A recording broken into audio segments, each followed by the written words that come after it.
My name is William Holmlin. And I'm Tiffany Ramos. And I'm a culinary student from the second year of the culinary program here at Technical Academy. And I'm here to talk to you guys about today is about apples and the different way they can be used to cook and bake. And we're not talking about the apples you buy from the computer store. We're talking about the apples you get from the grocery store. Well, since we cut off the one that was right here, Oh, the Granny Smith. it went in straight. I'm on your taste. Okay, Granny Smith. We're going to talk to you guys about the Granny Smith apples. Now, these aren't really good for baking, but they're good for eating. They're good for late time snacks, right after school. Good refresher. That's probably about as much as you need right there. Now, I wouldn't really suggest using these for baking because, well, they're sour and they don't really hold up as good in flavor-wise. So we're going to have our taste tester, Tiffany, here. Try out this apple. Tiffany, could you try that and tell me how you like it?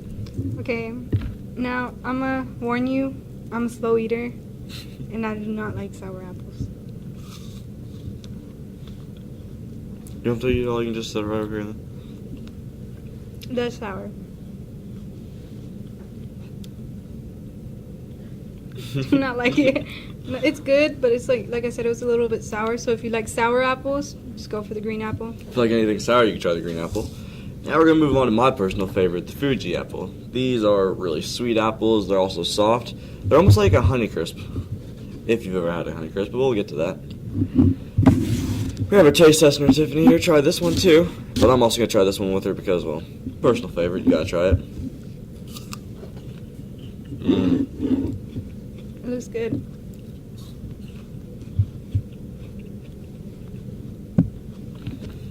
So how did you think of it? I think it was better than the green one. Okay. So, because it was a little bit more sweeter. It was like not as sour as that one, but not as sour. And I don't know, it just looks better. Now we're going to move on to Red Delicious. These used to be my favorite until I found the Fuji, but as far as I'm told, her favorite is the Red Delicious. I don't think it's that great. We'll find out.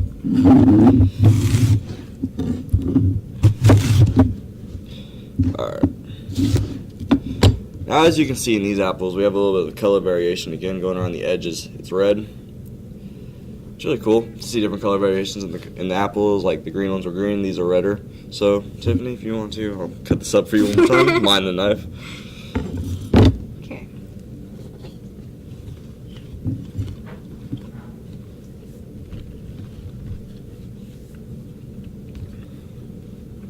These are a lot more starchier than other apples because you'll taste it, but it'll kind of dry your tongue some. But then you get the nice flavor of it.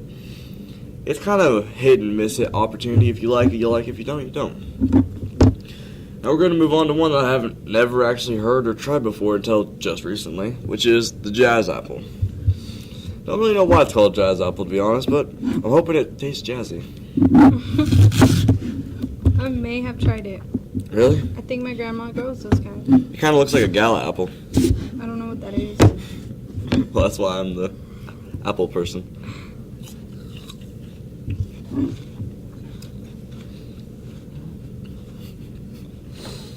This is an interesting apple. I don't like it. It's actually very sour. Like, really sour. But it's crunchy. It's really crunchy. It has a good flavor. So, Jazz tastes really jazzy. It pops. It pops. Jazz hands. Now, we're trying Envy apple. These are also new ones I've never actually tried. So, I'm hoping it's not envious. Something like that. Expect the unexpected. Now these. I've never tried this apple before in my life, but I have to say, I found a new favorite. The Envy apple tastes almost kind of like a passion fruit. If you've ever tried like Starburst or anything, they have those tropical fruit flavors. Well, it tastes like the passion fruit one. It's really good, actually. It's soft. It's not as crunchy as other apples, mind you, but nice color, good, decent size, kind of small, but the flavor I think kicks in for it. So, Envy was a really good one. It's sweet.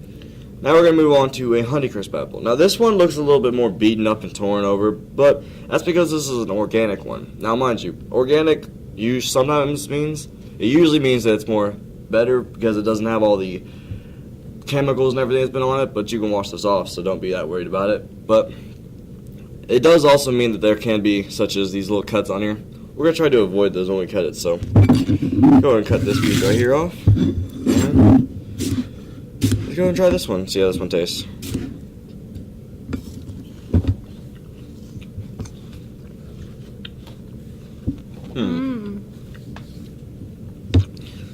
Wait. Okay. As a final thing before we go, we're going to show everyone's favorite, especially mine. We're going to show a caramel apple. This one has nuts. You can buy these at almost any store or anything, or you can make them your own. Now, making them your own, really good. So we'll cut this open. If you make them your own, you don't have, like, if you're allergic to nuts, you don't have to have the nuts in it. But here you go, Tiffany. You can go ahead and try that. Everyone's childhood favorite, caramel apple. Have a good day. This is William Homeland and Tiffany Ramos. Have a good day.